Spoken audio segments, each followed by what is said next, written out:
parce qu'il y a une multitude d'acteurs qui sont concernés, entre des chercheurs, des agronomes, des économistes, des sociologues, des instituts, des chambres d'agriculture, des coopératives, bref, un certain nombre d'organisations aujourd'hui qui, de près ou de loin, avec ou sans expertise, ou avec plus ou moins d'expertise, s'expriment sur ces sujets, mais avec quand même, disons-le, aussi un certain nombre d'éléments, alors je ne sais pas s'il faut les qualifier d'extérieurs, d'exogènes ou autres, mais qui viennent aussi perturber parfois nos propres activités agricoles, nos activités forestières, et qui du coup mettent aussi parfois un peu en difficulté des schémas qui peuvent être assez séduisants, je dirais même pas simplement sur le plan théorique, mais sur le plan pratique, et qui peuvent être aussi contrariés par d'autres facteurs. Parmi ces facteurs, je dois le dire quand même,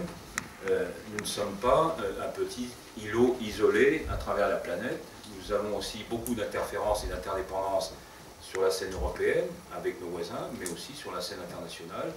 avec des pays qui sont certes beaucoup plus loin, mais avec qui nous avons aujourd'hui des relations qui ne sont pas des plus faciles, en particulier sur le plan économique, mais pas seulement, parce que, pour vous donner un exemple que nous vivons en ce moment même, sur un sujet, alors qui ne devrait pas faire polémique, parce qu'on devrait le traiter de manière rationnelle et scientifique, je veux parler du changement d'affectation indirecte des sols, voilà un sujet sur lequel on sent bien qu'une appréciation en Europe peut être complètement différente de la même appréciation, en tout cas d'une appréciation sur ce même sujet, complètement différente à l'autre bout du monde, mais forcément avec des conséquences qui seront plus ou moins impactantes en fonction du choix ou de la sensibilité qui sera retenue par les uns et par les autres. Alors en vous disant cela, moi je voudrais revenir sur quelques aspects. D'abord, oui, j'ai dit ambition parce que il faut bien voir aujourd'hui, et je crois que ça ne fait plus débat, c'est peut-être ça l'élément de consensus qu'on peut quand même retirer de la discussion, la notion de croissance durable et donc forcément d'agriculture durable, elle est pour nous implicite aujourd'hui. Quand je dis pour nous, c'est à la fois les agriculteurs, mais je me permettrai d'associer à l'agriculture, son amont et son aval, au fond tous ceux qui, de près ou de loin, sont concernés par cette activité agricole. Là où ça devient plus difficile, c'est peut-être sur l'état d'esprit. Parce que, tout à l'heure, M. Chevassier-Louis disait, mais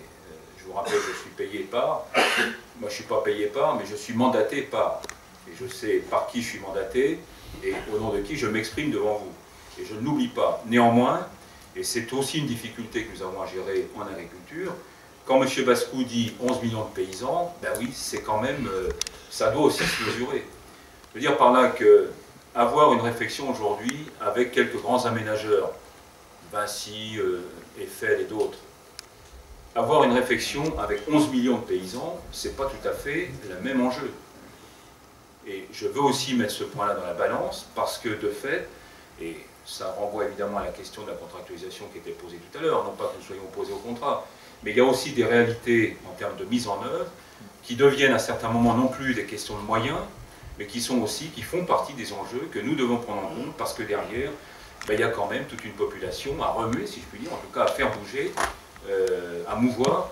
Et ça, c'est pas aussi quelque chose qui se décrète comme ça du jour au lendemain. Il y a des processus, il faut des sas, il faut des trajectoires, comme ça a été dit très justement tout à l'heure. Ça fait partie aussi des contingences.